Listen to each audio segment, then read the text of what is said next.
Você tem dúvidas sobre direito trabalhista? Admissão, rescisão, prazos? Esse é o tema do Café com Fabiana Monte de hoje.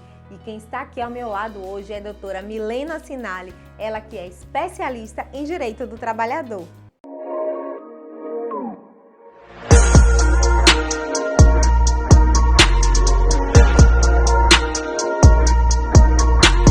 E vamos começar falando sobre um dos assuntos mais polêmicos, que é a rescisão.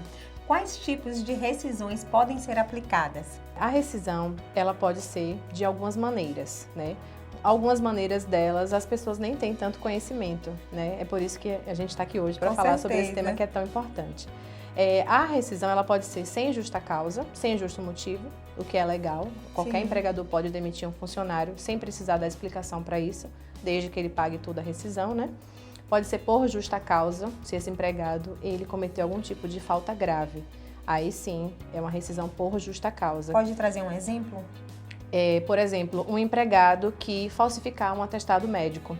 E aí ele traz esse atestado médico para a empresa e a empresa de repente descobre que ele não estava doente ou que ele sequer foi naquela consulta. E aí sim, essa justa causa ela é legítima e não consegue reverter na justiça. Inclusive eu já tive até um caso desse, que a pessoa chegou no escritório e me confessou que realmente ele falsificou um atestado médico. E é algo muito comum, né? Fica aí uma dica de suma importância. Muito importante. E eu disse para ele, eu sinto muito, mas você realmente falsificou um documento. Isso é proibido por lei.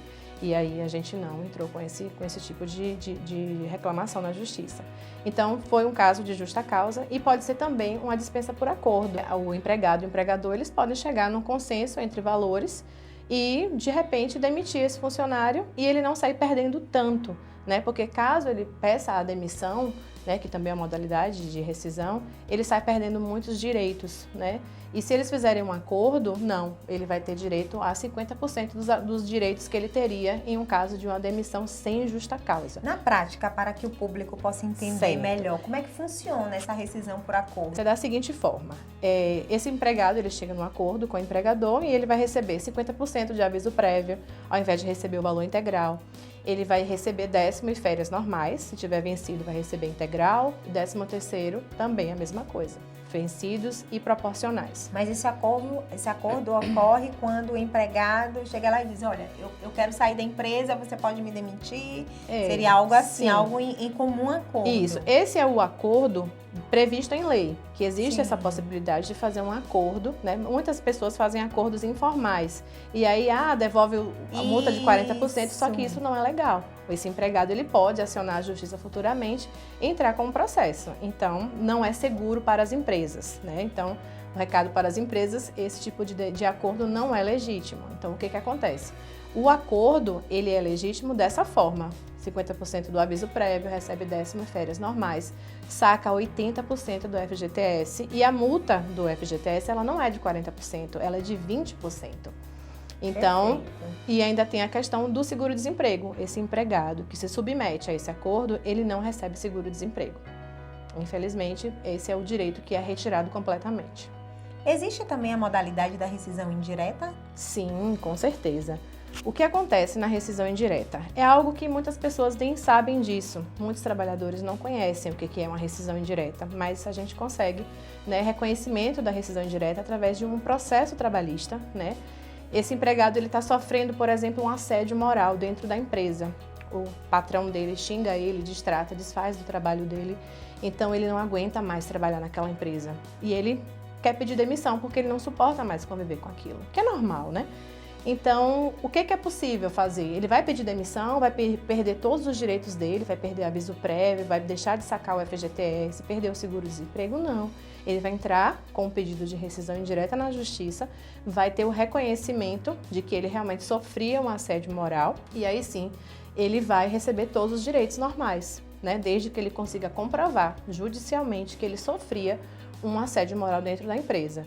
Mas a rescisão indireta, ela não é só no caso de assédio moral.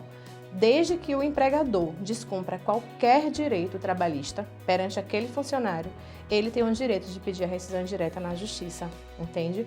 Então, assim, por exemplo, horas extras. Aquele trabalhador faz muitas horas extras e ele não recebe. Então, isso é um descumprimento, né? Isso é um descumprimento da lei trabalhista. Não paga horas extras, mesmo que ele faça muitas horas extras. Então, ele pode também pedir rescisão indireta por esse motivo. O trabalhador que trabalha numa área periculosa. Do banco de horas? A questão do banco de horas, ele está havendo um cumprimento pela empresa, porque ele está tendo folgas, Sim. né? Então, a empresa pode compensar. Caso ela não pague a hora extra, sim, ela pode fazer a compensação, inclusive de acordo agora com a reforma trabalhista, com certeza.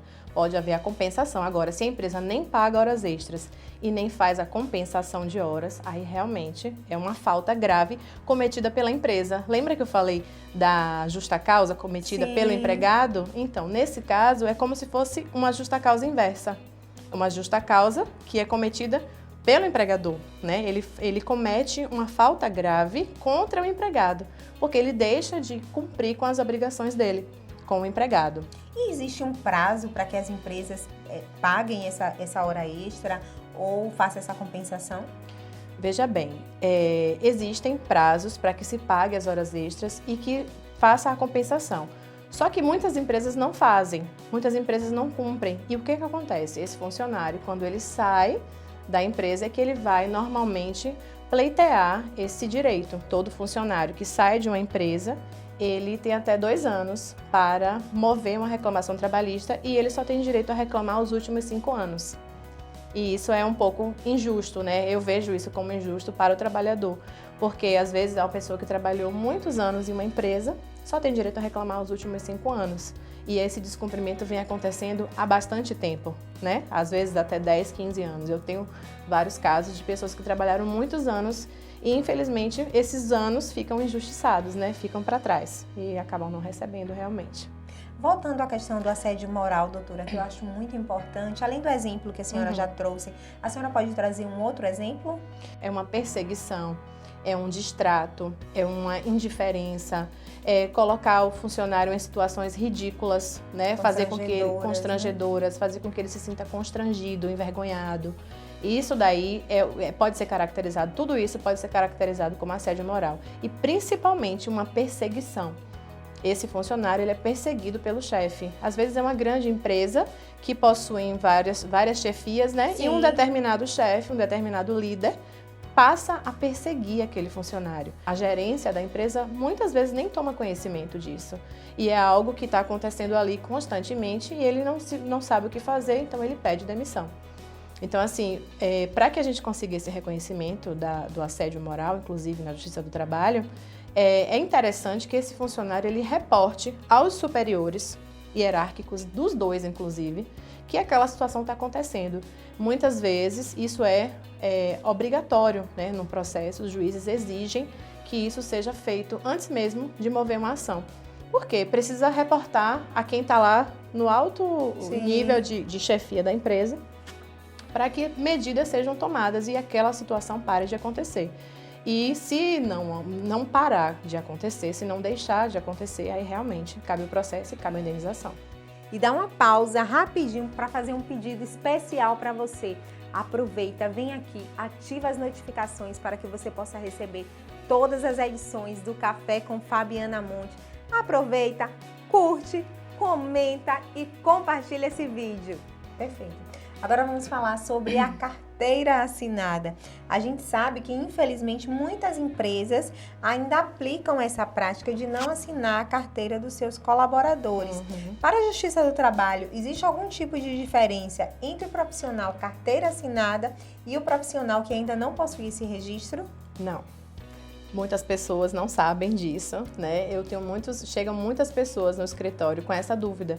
E muitos deles já vão logo falando assim para mim, doutora, mas minha carteira não foi assinada. Então, antes mesmo deles contarem o problema que eles passaram, eles já falam, doutora, minha carteira não foi assinada. Como se isso fosse algo que tirasse o direito dele, mas não é. Então, assim, mesmo que não tenha carteira assinada, todos os direitos trabalhistas são resguardados. Né? Então, o que acontece?